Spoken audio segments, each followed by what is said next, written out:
C Joseph Vijay எனும் நான்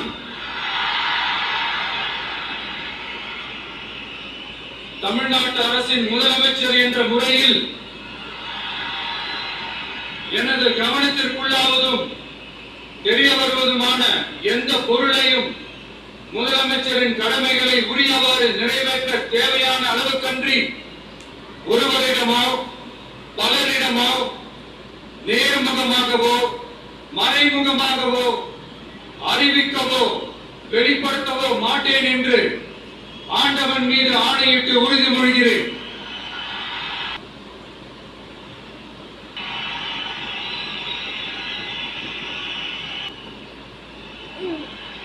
உறுதிமொழியும் ரகசிய காப்பு உறுதிமொழியும்